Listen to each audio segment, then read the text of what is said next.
শেখ সাদি রহমাতুল্লাহ আলাই নবীজিকে এত মহব্বত করতেন, এত ভালোবাসতেন। মেয়েরাও শুনো, আজকে তো নবীর উপরে দুরূদ শরীফ আমরা পড়ি না। কেউ আছে দুরূদ শরীফ পড়তে পড়তে আর নামাজের খবর নাই, কথা কয় না। কেউ আছে শুধু দুরূদ শরীফ, নবীর উপরে দুরূদ শরীফ পড়লেই নবী জান্নাতে নেবো, নামাজের দরকার নেই। আর কেউ আছে নবীর উপরে দুরূদ শরীফ কি জিনিস পড়ে দেয় না। এই হলো আমাদের সমাজের বাস্তবতা। কিন্তু শেখ সাদি রহমাতুল্লাহ আলাই এমন একজন বুজুর্গ ছিলেন যিনি আল্লাহর নবীকে বড়ই ভালোবাসতেন, মহব্বত করতেন। সুবহানাল্লাহ। এত কৃপণ বুঝাও না কিছু। শেখ সাদি রহমাতুল্লাহ আলাই তিনি নবীর মহব্বতে ফার্সি কবিতা লিখতেছেন। কি লেখে? শেখ সাদি রহমাতুল্লাহ আলাই ফার্সি কবিতা লিখতে আরম্ভ করেছে কার মহব্বতে? বলো সবাই, কার মহব্বতে? নবীর মহব্বতে ফার্সি কবিতা বানাইলো। বালাগাল উলা বিকামালিহি কাশাফাদ দুজা বিজামালিহি। কয়টা হইছে?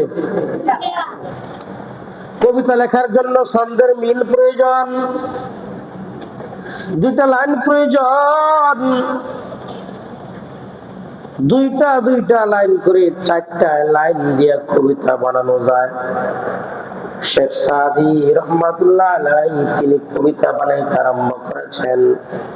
বালাগাল উলা বিকামালিহি কাশাফাদ দুজা বিজামালিহি। মানে হলো, অর্থ হলো বালাগাল উলা বিকামালিহি, আল্লাহ নবী নিজের কামালিয়তের মাধ্যমে মর্যাদার ঊর্ধ্বে চলে গিয়েছেন। সুবহানাল্লাহ। নবী বালাগাল উলা বিকামালিহি, নবী ছিলেন কামাল। কামাল মানে হলো পরিপূর্ণ। নবীর মধ্যে কোনো কমতি ছিল না, কথা কয় না। কোনো কমতি আসেননি। আল্লাহর নবীর মধ্যে কোনো কমতি নাই, কমতি নাই রে বাবা। আল্লাহর নবী বালাগাল উলা বিকামালিহি, আল্লাহর হাবিবের ব্যাপারে শেখ সাদি রহমাতুল্লাহ আলাইহি শের বানাইছে। বালাগাল উলা বিকামালিহি, নবী তার পরিপূর্ণতার মাধ্যমে সর্বঊর্ধ্বে চলে গিয়েছেন। হাসনাত জামিআ ফিসালিহি, এবং আল্লাহর হাবিবের শানে বলেন বালাগাল উলা বিকামালিহি কাশাফাদ দুজা বিজামালিহি, আল্লাহর চেহারার সৌন্দর্যের কারণে সব অন্ধকার আলোকিত হয়ে গেছে। আল্লাহর নবী, মায়ের নবী, কতটুকু সৌন্দর্য ছিল রে বাবা। আল্লাহর হাবিব কেমন সুন্দর ছিলেন।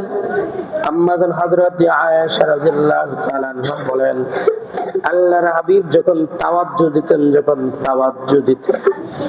তখন আমার ঘরের মধ্যে যদি শুয়ে হারা যাইতো, দিনের আলোর চাইতে আল্লাহর নবীর চেহারার তাওয়াজ্জুর দ্বারা আমি সুন্দরভাবে আমার শুই খুঁজে পাওয়া যাইতাম। বাবারা আমার, এই জন্য আমাদের আয়েশা সিদ্দিকা একটা শের বানাইছেন, লানা শামসুন ওয়ালিল আফাক শামসুন ওয়া শামসি আফদালু মিন শামসিস সামাই। দুনিয়ার মানুষের জন্য একটা সূর্য আছে, এই সূর্য পূর্ব দিগন্তে উঠে দুনিয়ার মানুষ আলো দেয়। আর আমার একটা সূর্য আছে, এই সূর্যটা দুনিয়ার কোন সাধারণ সূর্যের মতো না। এই সূর্যের আলোটা আমি আয়েশার জন্য রাতের অন্ধকারে দেয়। আর এই আলোর মাধ্যমে আমার ঘরের যখন আল্লাহর হাবিব ঢুকে, তাজাল্লি যখন হয়, আমার পুরাটা ঘর সূর্যের আলোর চাইতে আরো বেশি পরিষ্কার হয়ে যায়। বাবার আমার ভালো করে শোনো রে বাবা, এই জন্যই কবি শের বানাইলেন কাশাফাদ দুজা বিজামালিহি, আল্লাহর নবীর চেহারার সৌন্দর্যে সব অন্ধকার গুলা দূরীভূত হয়ে গেছে। শুধু তাই না রে বাবা, আল্লাহর হাবিবের চেহারা কতটুকু সৌন্দর্য ছিল। আল্লাহর হাবিব শুধু তাই না, ঘাম মুবারক পর্যন্ত এত বরকতপূর্ণ ছিল। আল্লাহর হাবিবের ঘাম মুবারক মানুষেরা সাহাবায়ে কেরামরা বরকতের জন্য আল্লাহর হাবিবের ঘাম মুবারক গুলো তারা গ্লাসের মধ্যে বোতলের মধ্যে ভরে ভরে বাড়ির মধ্যে নিয়ে যাইত। শুধু ওজুদাত রাহমাতাল লিল আলামিন মসজিদে শুধু আমার জামিন সাইয়্যিদুল কাউনাইন খাতামুল মুরসালিন আখিরামুদ বুদ ফখরুল আউয়ালিন লিল্লাহি তাকবীর। আল্লাহর নবীর চেহারার সৌন্দর্যের বয়ান করতে গেলে ঘন্টার পর ঘন্টা সময় চলে যাবে বাবা। এই জন্য আমি শুরুতে একটা কথা বলেছি, মানুষের চেহারার সৌন্দর্য দেখে পাগল করা হয়ে যায়। মানুষের চেহারার সৌন্দর্য একটা আল্লাহ পাকের বড় নিয়ামত। ও বান্দি মান্দার, কি বলবো রে বাবা, কিন্তু বর্তমান সময়ে চেহারার সৌন্দর্য কাজে লাগায়া আমাদের সমাজের কিছু অশৃঙ্খল মেয়েরা চেহারার সৌন্দর্যকে মানুষের সামনে প্রদর্শনের জন্য টিকটকের মধ্যে নেমে গেছে। কথা বলো ঠিক না? টিকটকের মধ্যে নিজের চেহারা প্রদর্শন করে, চেহারার সৌন্দর্য দেখাইয়া যুবকদেরকে আকৃষ্ট করে রে বাবা। চেহারার সৌন্দর্য দেখাইয়া সমাজের মধ্যে আজকে কত গুনাহের কাজে মানুষ নিয়োজিত। এই মেয়েগুলি যদি চেহারার সৌন্দর্য আল্লাহ প্রদত্ত নিয়ামত, বলো কার নিয়ামত? কথা কয় না কার নিয়ামত? আল্লাহ পাকের নিয়ামত। আল্লাহ বড় মহব্বত করে তোমার সুন্দরী বানাইছে। এ সুন্দরী বোন, তোমার এই চেহারাটা দেখাইয়া সমাজের যুবক গুলারে নষ্ট করার জন্য না, তোমার চেহারার সৌন্দর্য আল্লাহর নিয়ামত।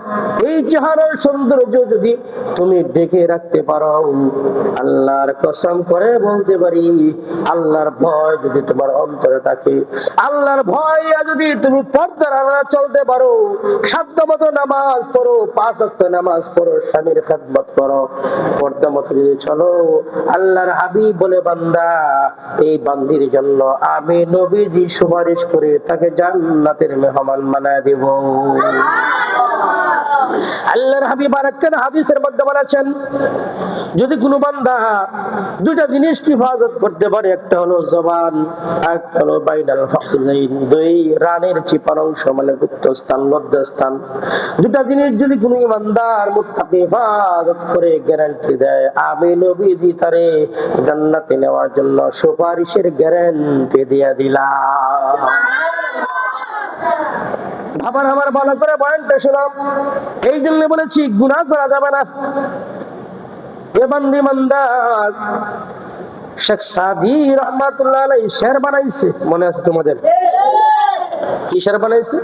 বালাগাল উলা বি কামালিহি কাশাফাত দুজা বি জামালিহি। দুইটা শের বানাইলো, ছন্দ মিলাইলো, কবিতা বানাইলো। কাশাফাত দুজা বি জামালিহি, চেহারার সৌন্দর্যের ধারা সব অন্ধকার গুলো দূরীভূত হয়ে গেছে। কত সাহাবায়ে কেরাম আল্লাহর নবীর চেহারার আকর্ষণে ইসলাম ধর্ম গ্রহণ করেছেন। আল্লাহর হাবিবের চেহারা দেখে দেখে কত সাহাবায়ে কেরাম মনে করতেন তাদের ক্ষুধা পর্যন্ত নিবারণ হয়ে যাইত। শেখ সাদি রহমাতুল্লাহ আলাইহি শের বানাইলেন, কাশাফাত দুজা বি জামালিহি, সেন্টেন্স মিলে গেল। এরপরে বললেন হাসুনাত জামিয়া ফিসালিহি, তার সব আমল, তার সব চলাফেরা, তার সব কাজকর্ম, হাসুনাত মানে কতই না সুন্দর, কতই না ভালো। হয় না? আল্লাহর নবীর চলাফেরার মধ্যে কোনো দোষ নাই, ত্রুটি নাই, কিছু নাই। আল্লাহর নবীর আচরণের মধ্যে ভুল ধরার মতো পৃথিবীর কোন মানুষের শক্তি কথা কয় না আছে? আল্লাহর নবীর আদর্শ যদি কোন মুসলমান নয়, কোন হিন্দু খ্রিস্টান বেঈমান নাস্তিকেও যদি গ্রহণ করতে পারে, আল্লাহর কসম করে বলতে পারি এই মানুষটা সাধারণ মানুষ না, মানুষের অন্তরের মাঝে তার স্থান অর্জন করে নিতে পারবে। কথা বুঝতেছ? আল্লাহর নবীর আদর্শ এত সুন্দর আদর্শ। আল্লাহর নবীজির জীবনে সাহাবায়ে কেরামরা কোনদিন কোন বিষয় নিয়ে তেতকারি মারেন নাই। আল্লাহর হাবিব এত সুন্দর আদর্শের মানুষ ছিলেন, আল্লাহর নবীর আদর্শের আলোচনা করতে গেলেও তার সময়ের প্রয়োজন। আসলে শেখ সাদি রহমাতুল্লাহ আলাইহি শের বানাইছেন হাসুনাত জামিআ খিসালিহি, আগের দুই লাইন পরের এক লাইন হইলো কথা কয় না, কয় লাইন? তিনটা লাইন দিয়ে কি কবিতা হয়? হ্যাঁ, তিনটা লাইন দিয়ে কবিতা হয় না রে বাবা, হয়তো 4 লাইন লাগবে মিনিমাম। 4টা লাইনের নিচে ছন্দ না মিল হইলে কবিতা হয় না।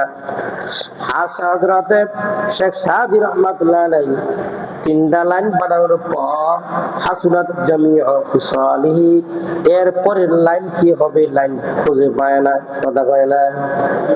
এর পরের লাইনটা আর কি করে না, উনি খুঁজে পায় না। এর পরের লাইনটা কি বানাবে? বাবারা শুনতেছো সবাই? হুজুর শুনতেছেন? ভালো করে শুনেন, কাজে লাগবে। হয়তোবা আমি আমার উস্তাদ জীবনেও বিভিন্ন জায়গায় বলেছি, হয়তোবা আপনারা অনেকে শুনেছেন, না শুনে থাকলে এখন শুনেন যে শেখ সাদি রহমাতুল্লাহ আলাইহি তিনি আল্লাহর নবীর প্রতি এত আশিক কেমনে হইল। শেখ সাদি রহমাতুল্লাহ আলাইহি 3টা শের বানানোর পর, 3টা লাইন বানানোর পরে 4টা লম্বা লাইন আর খুঁজে পায় না। মনে বড় টেনশন, হায় হায় নবীজির শানে মহব্বতে 3টা লাইন বানাইলাম, 4টা লম্বা লাইন পাই না। আল্লাহর নবীর আশিক হইয়া তিনি বড় পেরেশানি হয়ে গেলেন। দিন যায়, সময় যায়, লাইন পায় না, কি লাইন মিলাবে? 3টা লাইন হলো, 4টা নাম্বার লাইনটা আর মিলানো যায় না। আর কোথায় মিলাবে? শেষ লাইন কি হবে? আল্লাহর বান্দা ঘন্টার পর ঘন্টা চলে যায়, সন্ধ্যা হয়ে নামাজ আদায় করে আবার তিনি টেনশনের মধ্যে বললেন লাইনটা কি মিলানো যায়? আল্লাহর নবীর মহব্বতে তিনি শের বানাইলেন বালাগাল উলাবি কামালিহি কাশাফাদ দুজা বি জামালিহি হাসুনাত জামিআ খিসালিহি। এইটুক বানানোর পরে হাসুনাত জামিআ খিসালিহি, হাসুনাত জামিআ খিসালিহি, এর পরের লাইন কি বানাবেন? মনের মধ্যে টেনশন, কবিতার লাইনটা মিলাইলেই তো কবিতা হয়ে যাবে কথা হয় না। এখন লাইনের মধ্যে কি লাইন মিলাবেন, কবিতাটা কেমনে মিলাবেন, তিনি টেনশন করতেছেন। রাত্র গভীর হয়ে গেছে, শেখ সাদি রহমাতুল্লাহ আলাইহি কবিতার লাইন পায় না, কি লাইন বানাবে? মনের মধ্যে বড় টেনশন, টেনশন করতে করতে রাত্রে বেলায় ঘুমায় গেছে। হঠাৎ করে দেখতে পায় আল্লাহর হাবিব, আল্লাহু আকবার বলো রে বাবা, রাত্রিবেলায় ঘুমের ভিতর দেখতে পায় আল্লাহর হাবিব স্বপ্নের ভিতরে আল্লামা শেখ সাদি রহমাতুল্লাহ আলাইহি কায়সা ডাকতে শুরু করেছে। শেখ সাদি রহমাতুল্লাহ আলাইহি কে ডাকে, রে সাদি, ও সাদি, কি হলো তোমার? ঘুমাইছো কিন্তু তোমার মনে বড় কষ্ট। আমার মহব্বতে তুমি শের বানাইলা, কিন্তু লাস্ট ফিনিশন তুমি পাইলা রে সাদি, তোমার মনে কেন কষ্ট? শেখ সাদি রহমাতুল্লাহ আলাইহি স্বপ্নের ভিতরে আল্লাহর হাবিবকে বলে, হাবিব, ও হাবিব, আপনার মহব্বতে আমি শের বানাইলাম, আমি 3টা লাইন পাইলাম, 4th লাইন পাই না। ও হাবিব, 4th লাইন কি হবে? এই জন্য আমার মনের মধ্যে কষ্ট, আমি কেমনে মিলাবো? আল্লাহর হাবিব বলে, আরে সাদি শোনো, ঘুম থেকে উঠার পর 4th লাইনটা আমি তোমারে দিয়ে দিলাম। আল্লাহু আকবার বলো, আল্লাহু আকবার বলো রে বাবা, আল্লাহু আকবার বল। আল্লাহর হাবিব ঘুমের ভিতরে এসে বলে, সাদি, 4th নাম্বার লাইনটা আমি তোরে দিলাম, নেই 4th নাম্বার লাইনটা তুই সংযুক্ত করে দিবি। সাদি, 4th নাম্বার লাইনটা হলো, সাল্লু আলাইহি ওয়া আলিহি, পর সবাই মহব্বতে সাল্লু আলাইহি ওয়া আলিহি, পর সাল্লু আলাইহি ওয়া আলিহি। এই লাইনটা সাধারণ কোন মানুষের দেওয়া না, এই লাইনটা যিনি দিয়েছেন তিনি হলেন সারা পৃথিবীর নবী, সরদারে দুজাহা, আল্লাহর নবী, তোমার নবী, আমার নবী, জনাবে মুহাম্মাদুর রাসূলুল্লাহ। সুবহানাল্লাহ। বাবার আমার, আল্লাহর হাবিবের মহব্বতে শেখ সাদি রহমাতুল্লাহ আলাইহি সেই স্বপ্ন দেখার পরে ঘুম থেকে উঠিয়া এই বালাগাল উলা বে কামালিহি, কাশাফাত দুজা বি জামালিহি, হাসনাত জামিয়া ফিসালিহি, 3 লাইনের পরে 4th নাম্বার লাইন মিলাইলেন, সাল্লু আলাইহি ওয়া আলিহি। বাবার আমার, এই জন্য যদি পারো বেশি বেশি নবীদের উপর দরুদ শরীফের আমল করবা, পারবানি? কারা কারা পারবা? আল্লাহকে 2টা হাত উঠে দেখায় দাও, লিল্লাহি তাকবীর। আল্লাহ আমাদের সবার হাত কবুল করে, সকলে বলা আমিন। হাত দিন আমার, হাত নামো, হাত নামো। বাবার আমার, গুনাহ ছেড়ে দিতে হবে। গুনাহ যদি করো এলেম কিন্তু পাইবা না রে বাবা। আমি শুধু ছোট্ট করে একটা উদাহরণ দিই। ইউসুফ নবীর ঘটনা তোমাদেরকে বলছিলাম। তো ইউসুফ আলাইহিস সালামের চেহারার সৌন্দর্য দেখে কেডা প্রেমে পড়ছে?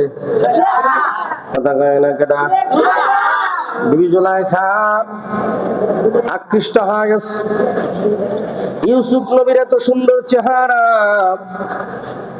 আকৃষ্ট হইয়া তিনি প্রস্তাব দিল।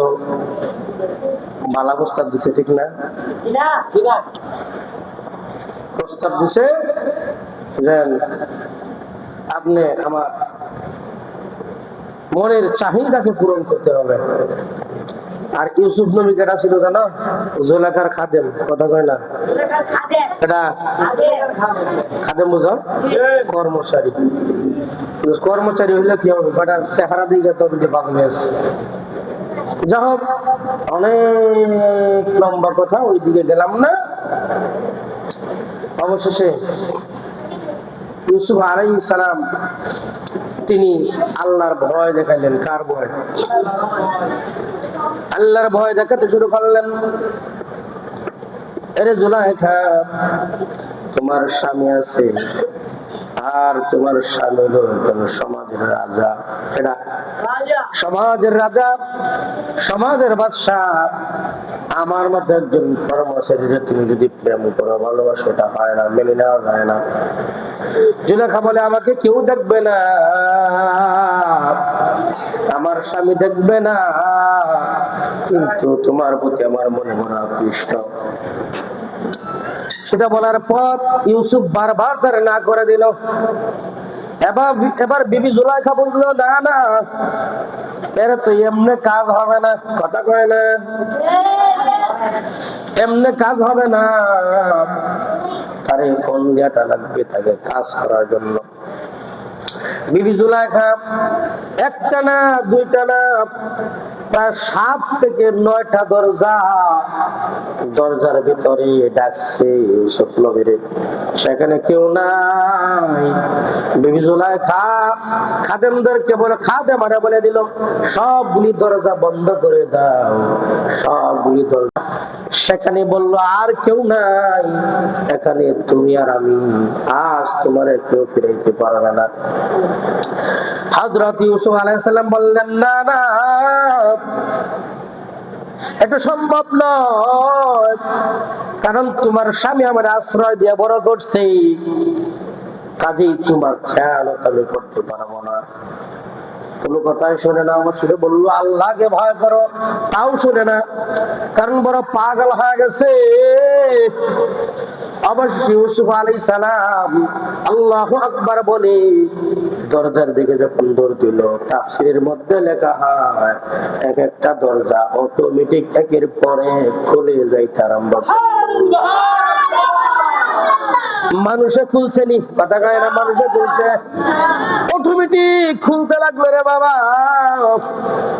এটা সাধারণ কোন মানুষের দ্বারা সম্ভব না, এটা যিনি করেছেন তিনি হলেন আল্লাহ। তিনি কে? এই জন্য বলি রে বাবা, এরপরেও লাস্ট দরজার মধ্যে যাইয়া পেটের মধ্যে থাবা দিয়া ধরছে, এমন অবস্থায় পাঞ্জাবি পেছনের দিক দিয়ে ছিঁড়ে গেছে। আর এমন অবস্থায় লাস্ট দরজার কাছে যাইয়া ইউসুফ নবী দেখতে পায় সেই বাদশা মানে জুলেখার স্বামীর সামনে গিয়ে পড়ে গেছে। কোথায় পড়ছে? দরজার সামনে। এবার দেখো নারীরা কেমন হয়, যখন বুঝতে পারলো আমার কাজ আমি করাইতে পারলাম না, কাজে ইউসুফ নবীরও আমি সাধারণ ভাবে ছাড়বো না। সে ফোন দিয়ে আসলো তার স্বামীকে, আগেই বলতেছে দেখো তোমার ঘরে থাকার পর তোমার নবী তোমার স্ত্রীর ইজ্জত হরণ করতে চায়, তোমার স্ত্রীর ইজ্জত নষ্ট করতে চায়, তার বিচারটা তুমি কেমনে করবা, আমি সেই বিচারটা তোমার কাছে দিলাম। এখন কও আসলে দুষ্টা কার, ইউসুফ নবীর না বিবি জুলেখা? তো সে কি করলো? বিচার দিল। ইউসুফ নবীর কথা শোনার টাইম নাই, বোঝা নাই, স্বামী স্ত্রীর ব্যাপার স্যাপার তো। এখন বলতেছে হ্যাঁ এত বড় সাহস, দাঁড়াও তোমার বিচার আমি করতেছি। ইউসুফ আলাইহিস সালামকে বললেন আরে ইউসুফ, ঠিক আছে তোমার কথা আমি মানতে পারি, তুমি যেহেতু বলতেছো নির্দোষ, কিন্তু একটা শর্ত আছে। কি শর্ত? শর্ত হইলো তোমার সাক্ষী দেওয়া লাগবে। তোমার যদি সাক্ষী বের করতে পারো তাইলে আমি মনে করব তুমি নির্দোষ, আর যদি সাক্ষ্য বের না করতে পারো তাইলে তোমার আমি শরীর মধ্যে ছাড়াবো। এবার আল্লাহর নবী ইউসুফ আলাইহিস সালাম টেনশনের মধ্যে পড়ে গেলেন। টেনশন, সাক্ষী তিনি কোথা থেকে আনবেন? ইউসুফ আলাইহিস সালাম হঠাৎ করে আল্লাহ প্রদত্ত নিয়ামতের মাধ্যমে তিনি বুঝতে পারলেন যেই ঘরের মধ্যে বিবি জুলাইখা আমার আটকাই ছিল, এই ঘরের মধ্যে আরো একজন মানুষ ছিল, সেই মানুষটা হলো দুলনার শিশু। কিসের শিশু? দুলনা শিশু, বুঝো? বয়স মাত্র একদিন। এ বাবা রে, হঠাৎ করে আল্লাহর নবী, তিনি তো নবী, তিনি বুঝতে পারলেন আল্লাহর দ্বারা সবকিছু সম্ভব, আল্লাহর ফেরেশতার সাথে সাক্ষী দিতে পারবে না। আল্লাহর নবী ইউসুফ আলাইহিস সালাম বললেন আমার সাক্ষ্য হলো এই যে ঘরের মধ্যে একটা ছোট্ট বাচ্চা শিশু শুয়ে আছে, এই শিশুটা হলো আমার সাক্ষী। সুবহানাল্লাহ। কাইফা নুকাল্লিমু মান কানা ফিল মাহদি সাবিয়া। কোরআনে কারীমের আয়াতের মধ্যে বলা হয় ইউসুফ নবীর কথা শোনার পর এবার রাজা বলল, ও ইউসুফ আমরা কেমন করে কথা বলবো? মান কানা ফিল মাহদি সাবিয়া। মাহদি মানে হলো দুলনা। মাহদি অর্থ কি? দুলনা। আমরা মেয়েদি ছাত্র আছে না, মাহদি অর্থ দুলনা। যেখানে তোমরা হেলাধুলা করো, বাচ্চাদেরকে দুলনার সময় আমরা করে ধাক্কা দেয়, ঠিক না? মাহদি হলো কি? দুলনা। মাহদি সাবিয়া, সাবি মানে হলো এক দিনের শিশু, মানে একেবারে এমন শিশু যে শিশু কথা বলতে পারে না। ইউসুফ নবী বললেন সমস্যা নেই, আপনি জিজ্ঞাসা করেন। এবার শিশু সন্তানকে লক্ষ্য করে বলে বাবা বলো ইউসুফ নবী দোষী নাকি বিবি জুলাইখা দোষী? এবার সন্তান স্পষ্ট করে বলল, ও বাদশাহ, আপনি দেখেন ইউসুফ নবীর জামাটা তো ছেঁড়া আছে বলে। হ্যাঁ, দেখবেন যদি সামনের দিক দিয়ে ছেঁড়া থাকে তাইলে ইউসুফ নবী দোষী, মানে হলো আপনার বিবির সাথে জবরদস্তি করতো আর সে নিজের জীবনকে বাঁচানোর জন্য তার সামনের জামা ছেঁড়া থাকবে। আর যদি ইউসুফ নবী নির্দোষ হয়, আপনার বিবি দোষী হয়, তাইলে ইউসুফ নবী পিছন দিক থেকে জামা ছেঁড়া থাকবে, মানে হলো ইউসুফ নবী পলায়ন করতে চাইলো আর আপনার বিবি তারে থামা দিল। এবার আপনি গিয়ে দেখেন আপনার ওই ইউসুফ নবীর জামাটা সামনের দিকে ছেঁড়া নাকি পিছন দিকে ছেঁড়া। এবার ইউসুফ নবীর জামা দেখলো, বাদশা দেখলো সেই জামাটা সামনের দিকে ছেঁড়া না, ওই জামাটা হলো পিছন দিকে ছেঁড়া। এবার বাদশা যখন দেখলো ইউসুফ নবীর জামাটা পিছন দিক থেকে ছেঁড়া আর ওইদিকে শিশু বাচ্চাও কথা বললো, নির্দোষ যদি সে হয় তার জামাটা পিছন দিক দিয়ে ছেঁড়া থাকবে। এবার বাদশা তার বিবির লক্ষ্য করে বললেন, ইন্না কাইদাকুন্না আযীম। আল্লাহর কোরআনে এই আয়াতটা নাযিল করা হয়েছে। আল্লাহ পাক নবীদের নারীদের কূটনীতির ব্যাপারে সেখানে বলা আছে তোমাদের কায়দা বড় কঠিন, তোমাদের কৌশল বড় কঠিন। এ বোন আমার, এর সন্তান, এ আমার কলিজার টুকরা মেয়েরা, তোমরা যারা পড়াশোনা করো আমি তোমাদেরকে ছোট করতেছি না, তোমরা মেয়ে জাত।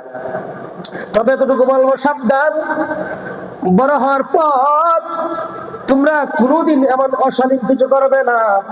স্বামীর সংসারে যাওয়ার পর অনেক মেয়েরা শাশুড়িদেরকে দেখতে পারে না, আছে না? আছে না? নাই? তোমরা আমার ছাত্রী, মন খুলে তোমাদের নসিহত গুলি করে রে মা, পর্দার আড়াল থেকে শুনো। অনেক মেয়েরা স্বামীর সংসারে যাইয়া এবার সে তার শাশুড়ি দেখতে পারে না, স্বামীর বোনকে দেখতে পারে না, শুধু অশান্তি আর অশান্তি। না না, কোরআনের জ্ঞান অর্জন করো রে মা, আল্লাহর ভয় অন্তরের মধ্যে ঢুকাও। তুমি যদি তোমার শাশুড়িরে নিজের মায়ের মতো মনে করতে পারো তাইলে দেখবা অদূর ভবিষ্যতে তোমার যখন সন্তানেরা হবে, তোমারও যদি পুত্রবধূ হয়, এই বইটাও সেই মেয়েটাও তোমার শাশুড়ির খাদমত দেখে দেখে সেই মেয়েটাও শিখবে। আমার শাশুড়ি দেখেছি, আমার শাশুড়ির মার এমনি করে শাশুড়ির খাদমত করেছে, সুতরাং তোমারও খাদমত করবে। ও বান্দা, আমি যে কথাটা বলছিলাম, গুনাহ ছেড়ে দেওয়া লাগবে। কি করতে হবে? গুনাহ ছেড়ে দিতে হবে। চেষ্টা করবা তৌফিক দেওয়ার মালিককে। আরেকটা ঘটনা শোনাইয়া আমি আলোচনা শেষ করে দিব। অনেক লম্বা আলোচনা বাবা রে, গুনাহটা কেমন করে ছেড়ে দেওয়া দরকার। তোমাদের মতো মাদ্রাসায় পড়নেওয়ালা একজন ছাত্রের ঘটনা তোমাদেরকে শোনাই। খারাপ লাগতেছে তোমরা? বাবার আমার ভালো করে, মায়ের আমার ভালো করে বয়ানটা শোনাম। ঠিক তেমনি ভাবে আরেকজন ছাত্রের ঘটনা। একজন সুদর্শন ছেলে মাদ্রাসার মধ্যে যাওয়া আসা করে। আল্লামা শেখ সাদি রহমাতুল্লাহ আলাইহি তিনি তার ঘটনার ভিতরে এই ঘটনাটা তিনি উল্লেখ করেছেন। ও বান্দে ইমানদার, মাদ্রাসার ছেলেটা বড় সুন্দর, চেহারাটা দেখতে বড় মনোরম, তার দেখা একজন বড় লোকের মেয়ে বড় আসক্ত হয়ে গেছে। কথা বুঝা? মেয়ে কি তার প্রেমে পড়ছে। শুনতেছো সবাই? সর্বশেষ নসিহত তোমাদের জন্য আজকে, আর লম্বা আলোচনা করা যাবে না। ছেলেটার প্রেমে পড়ে গেছে, কারণ ছেলে বড় সুন্দর, এত সুন্দর যেটা মানে বয়ানের মধ্যে ক্লিয়ার বলা হয় নাই, মানে হলো অনেক সুন্দর, তারা দেখতে বড় আকর্ষণ লাগে, বড় ভালো লাগে। মেয়েটা প্রতিদিন ছেলেটারে ডাকে, আয় আয় এ ছেলে, আমি তোর অনেক ভালোবাসি, আসো তোমার সাথে একটু কথা বলবো, গল্প করবো। কথা কয় না? যে যাকে ভালোবাসে, মহব্বত করে, তার সাথে কথা বলতে মন চায়, তার কাছে যাইতে মন চায়। ও বান্দা, এটা আল্লাহ প্রদত্ত ভাবে প্রত্যেকটা নারী পুরুষকে আমার আল্লাহ তাআলা দান করেছেন। এটা এই সিস্টেম। দুনিয়ার সিস্টেম, আল্লাহ পাক যৌবন দিয়েছেন মানুষের ভিতরে। এবার সেই যুবকটারে প্রত্যেকদিন ডাকে, আয় আমার কাছে আয়। যুবকটা বলে, না না, কোনো প্রেম ভালোবাসা করা যাবে না, ভালোবাসা যাবে না, প্রেম ভালোবাসা করা যাবে না। ভালো যদি বাঁচতে হয়, বাঁচতে হবে কাকে? একমাত্র আল্লাহর মুহাব্বত। এবার যুবকটা বলে, না না বোন, আল্লাহরে ভয় করো, আমি তোমার সাথে কোনো প্রেম ভালোবাসা করতে পারবো না। একদিন, 2 দিন, 3 দিন এইভাবে যাওয়ার পর একটা সময় দেখা গেল মেয়েটা শুধু ওই বিল্ডিং এর মধ্যে আয়সা বৈশা থাকে তার চেহারাটা দেখার জন্য। মাদ্রাসার মধ্যে যাওয়া আসা করে, যাওয়ার পথেও দেখে বই বসা, মাদ্রাসা থেকে আসার পথেও দেখে মেয়েটা ওই বাসার মধ্যে বারান্দায় বৈশা বৈশা ছেলেটারে খালি চাইয়া দেখে, পাহারা দেয়, কি করে, কেমনে করে চলে। ছেলেটার হাঁটা বড় ভালো লাগে, ছেলেটার চলাফেরা ভালো লাগে, ছেলেটার কথাবার্তা ভালো লাগে, ছেলেটারে দেখলেই তার মনে আকৃষ্ট। একদিন, 2 দিন এইভাবে যাইতে যাইতে দিন চলে যায়। এক সময় মেয়েটা চিন্তা করলো, ছেলেটার আমি অনেকভাবে প্রস্তাব দিই, আমার কোনো কথা মানে না। একদিন ফন্দি করলাম, ফন্দি করে বলে, ভাই শোনো, তোমার সাথে আজকে একটি কথা বলবো, জরুরি কথা, না শুনে যাইবা না, সাবধান, তুমি নিচে দাঁড়ায় দেখো, আমি উপরে দাঁড়ায় আছি, সমস্যা নাই, আমার কাছে আসা লাগবে না। ছেলেটা চিন্তা করলাম, যেহেতু সে তো দূরে, আমি নিচে, শুনি মেয়েটা কি বলি। এবার মেয়েটা বলতেছে, ভাই আমার ঘরের মধ্যে একজন মুমূর্ষ ব্যক্তি, মরণাপন্ন ব্যক্তি, ব্যক্তিটা মারা যাবে এমন অবস্থা, সে কালমা পড়তে পারতেছে না, তুমি যদি একটু আইসা আমার এই মুমূর্ষ ব্যক্তিটা যদি কালমা পড়া দিতা, এটা বড় সবের কাজ, তাইলে অনেক খুশি হইতাম। এবার ছেলেটা চিন্তা করলাম, যেহেতু আমি মাদ্রাসায় পড়ি, আর মাদ্রাসায় পড়া অবস্থায় এত সুন্দর একটা মেয়েটা মানে জানাইল একটা বিষয়, মানুষটা মারা যাবে, কালমা পড়তে পারে না, এমন অবস্থায় মারা গেলে লোকটা হয়তো জাহান্নামী হয়ে যাবে। সুতরাং যাই, আমি ওই ব্যক্তিটারে কালমা পড়ায়া আমি যদি দিতে পারি, তওবা পড়া দিতে পারি, হইতে পারে ইহার উসিলায় আমার আল্লাহ তাআলা আমারে মাফ করে দিবে। এ বান্দা, তোমাদের কাছে জানতে চাই, ছেলেটার উদ্দেশ্য কি ভালো না খারাপ? কারণ হলো মেয়েটা এতদিন ডাকে তার মনের চাওয়া পূরণের জন্য, ছেলেটা সাড়া দেয় না।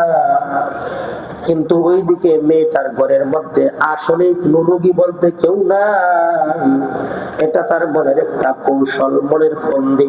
কথা বুঝতেছ না? ইন্না কায়দা কুন্না আযীম, নারীদের চক্রান্ত বড় কঠিন। এ মা, আমি তোমাদেরকে ক্ষমা চেয়ে নিই মা, আমারে ক্ষমা করে দিবা। কোরআনের কথা বলছি, নবীর হাদিসের কথাগুলি বলছি। কিন্তু তাই বলে সব নারী তো নয়, নারীদের মধ্যে কিছু নারী আছে এরা বড় পাপিষ্ঠ, এরা বড় অশালীন। ঠিক তেমনি ভাবে ওই মেয়েটার কথাই বলছি, মেয়েটা কৌশল করে তারে বাসার মধ্যে নিয়ে গেছে। কথা বলতেছ? বাসার মধ্যে নেওয়ার পর বাসার দরজা বন্ধ করা দিল। ছেলেটা বলে, বোন আমার, তুমি বাসার দরজা কেন বন্ধ করলা? তুমি তো বলেছো তোমার ঘরের মধ্যে একজন মুমূর্ষ ব্যক্তি আছে, তার কালমা পড়ার জন্য আমি আসছি, তওবা পড়ার জন্য, তুমি দরজাটা কেন বন্ধ করে দিলে? বিষয়টা বুঝলাম না। এবার মেয়েটা হাসতেছে আর বলে, ভাই আমি তোমার বড় আশিক, তোমার প্রেমের মধ্যে আমি হাবুডুবু খাই, তুমি আমার মনের ব্যথা বুঝতে পারো না। তোমারে পাওয়ার জন্য, তোমার ভালোবাসা পাওয়ার জন্য, তোমার সংস্রব পাওয়ার জন্য আমি তোমারে কৌশল কইরা আমার রুমের ভিতরে আনলাম। আজকে এখানে কেউ নাই, আর তোমারে বাসারের মতো কেউ থাকবে না। আমার মনের চাহিদা যতক্ষণ পর্যন্ত পূরণ না করবা, আমি বললাম ততক্ষণ পর্যন্ত তোমার কোনো মুক্তি হবে না। নাউজুবিল্লাহ গায়রা, নাউজুবিল্লাহ না কইলে সুবহানাল্লাহ তো কইবি নাকি? সুসংবাদ, ঠিক না? হ্যাঁ, এই ইমানদারের দল, ছেলেটা বড় টেনশনের মধ্যে পড়ে গেল। হায় হায়, মেয়েটা আমার সাথে এমন বড় বাটপারি করবে আমি বুঝতে পারলাম না। ও বাবা, ছেলেটা টেনশনের মধ্যে পড়ে গেল। আল্লাহরে মনে মনে ডাকতে শুরু করলো, আল্লাহ আজকে যে বিপদের মধ্যে পড়ছি, আল্লাহ গো যদি আমি গুনাহের কাজ করি তাহলে তো তোমার কাছে ধরা দেওয়া লাগবে। আল্লাহ আমি তোমার শরণাপন্ন হয়ে গেলাম। আজকের এই ঘর থেকে তুমি আল্লাহ ব্যতীত আমার মুক্তি দেওয়ার মতো পৃথিবীতে কারো ক্ষমতা কথা কয় না। ওই ঘুমাইতেছ নাকি? হঠাৎ করে আল্লাহ প্রদত্ত বুদ্ধি আসলো। সুবহানাল্লাহ কয় না? বুদ্ধি দেওয়ার মালিককে, জ্ঞান দেওয়ার মালিককে, এবং ইমানদার সব কিছুর মালিক আল্লাহ। আল্লাহ যদি তোমার বাঁচায়, দুনিয়ার কোন মানুষ তোমার ক্ষতি করতে। ইমানদারের দল, হে মাদ্রাসার ছাত্ররা ভালো করে শোনো, মাদ্রাসায় পড়ালেখা করো। যদি মাহবুবিয়া মাদ্রাসা আল্লাহর কাছে কবুল হয়, আমি আল্লাহর উপর তাওয়াক্কুল করে বলতে পারি, কসম করে বলতে পারি, হুরমুদ্দুনি না, পুরা গাজীপুরবাসী না, সারা দুনিয়ার মানুষ যদি ক্ষতি করার জন্য চেষ্টা করে, আর আল্লাহর কাছে যদি কবুল হয়, সারা পৃথিবীর মানুষ ব্যর্থ হয়ে যাবে, মাহবুবিয়া মাদ্রাসায় আল্লাহর কাছে কবুল হয়ে যাবে। কথা বলা ঠিক কিনা? আমার এবার সে চিন্তা করতে লাগলো আর আল্লাহকে ডাকতে লাগলো, আল্লাহ এই মেয়ের বিপদ থেকে তুমি সারা কেউ রেহাই দিতে পারবে না। হঠাৎ করে আল্লাহ পাক তার অন্তরের ভিতরে বুদ্ধি দিয়ে দিল। হঠাৎ করে সে বুদ্ধি করল আর বললো, বোন ঠিক আছে, আমি তো তোমার মনের চাহিদা পূরণ করবো, তবে একটা কথা, আমার এখন প্রস্রাব পায়খানার হাজত হয়েছে, আমার একটু সুযোগ দাও, আমি প্রস্রাব পায়খানা করে আসি। কথা কয় না? মেয়ে বলতেছে, সমস্যা নাই, আমার ঘরের ভিতরে এই যে প্রস্রাব পায়খানার ব্যবস্থা আছে, বাইরে যাই বাগা কাম হইতো না। কথা কয় না? বাইরে যাই বাগা না, আমার ঘরের ভিতরে এই সিস্টেম আছে। যুবকটা ঢুকলো প্রস্রাব পায়খানা করার জন্য বাথরুমের ভিতরে, দরজা লাগাইয়া, আসলে পায়খানার তেমন হাদত ছিল না, অনেক কষ্ট করে পায়খানা করলো, কিন্তু এই পায়খানাটা টয়লেটের ভিতর করে না, ওই পায়খানা করছে তার বাম হাতের উপরে। কোথায় করছে? কথা কয় না, কই করছে? প্রস্রাব পায়খানা বাম হাতের উপর পায়খানা করলাম। এই পায়খানা, সেখানে পানি এসে পায়খানাটা তার মাথা থেকে পা পর্যন্ত সমগ্র দেহের মধ্যে পায়খানা লাগায় দিচ্ছে। কথা কয় না? সুবহানাল্লাহ, কষ্টকে লাগে বুঝছো মুরব্বি?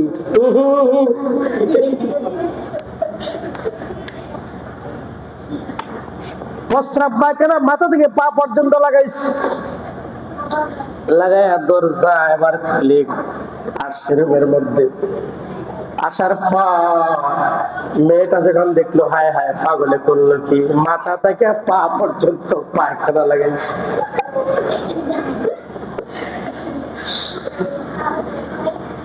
এবার মেয়েটা বলতেছে, আসিস কোন পাগল রে এত ভালোবাসলাম, যে কিনা পায়খানা কইরা মাথা থেকে পা পর্যন্ত পায়খানা মাখাইছে। কেমন পাগল রে আমি ভালোবাসলাম, সুন্দর চেহারা দেখি। বাবার আমার ভালো করে শুনো,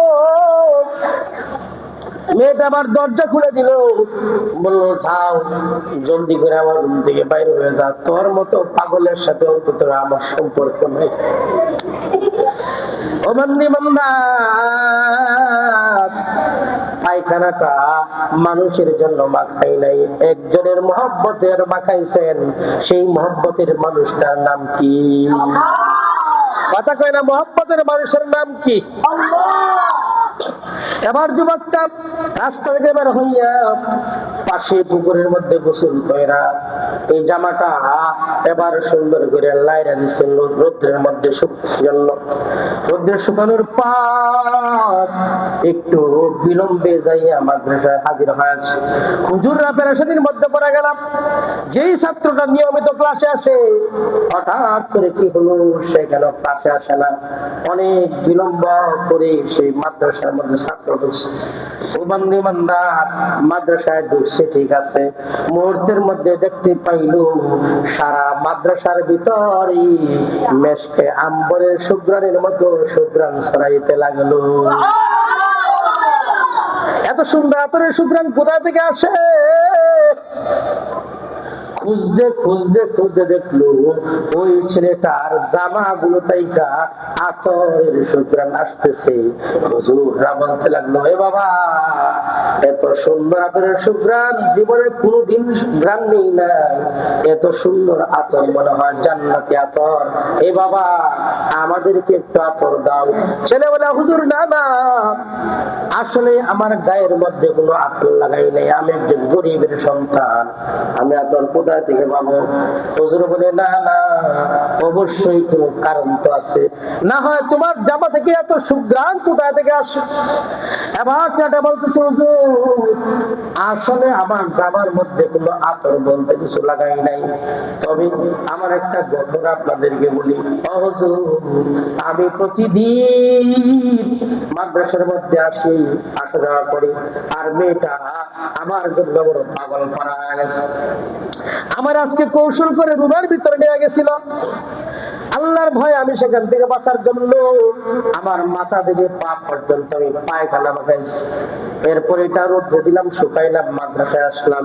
হুজুর আবার আল্লাহু আকবার বলল, আর বলে, বাবা আল্লাহর কসম করে বলি, যেই আল্লাহর ভয় আর ভালোবাসা নিয়ে তুমি তোমার গায়ের মধ্যে পায়খানা মাখাইছো, এই পায়খানাটার দুর্গন্ধটা আল্লাহর কাছে এত প্রিয় হয়েছে, আমার আল্লাহ তাআলা ওই পায়খানার দুর্গন্ধ আতরের মাধ্যমে সুঘ্রাণ বানায়া দিয়েছে। লিল্লাহি তাকবীর। ইনশাআল্লাহ আজকে থেকে তোমরা ইনশাআল্লাহ গুনাহ বর্জন করে চলবা তো ইনশাআল্লাহ। আল্লাহর ভয় সবার অন্তরে ঢুকাইবা ইনশাআল্লাহ। আল্লাহর মহব্বতে চলবা। কারা কারা রাজি আছো দুইটা হাত আমার আল্লাহকে উঠায় আবার দেখায় দাও। আল্লাহ আপনি সবার হাতগুলোরে কবুল করে নেন, আমিন। আল্লাহ আমার আদরের টুকরা ছেলেরা মেয়েরা পর্দার আড়াল থেকে হাত বাড়াইছে, ইনশাআল্লাহ আমরা এখন থেকে গুনাহকে বর্জন করব, ভালো হয়ে চলবো, সৎ পথে চলবো। আল্লাহ আপনি তৌফিক দান করেন সকলে, আমিন। আল্লাহ পাক আমাদের কথাগুলোর উপর আমল করার তৌফিক দান করেন। সুবহানাকাল্লাহুম্মা ওয়া বিহামদিকা আশহাদু আল্লা ইলাহা ইল্লা আনতা আস্তাগফিরুকা ওয়া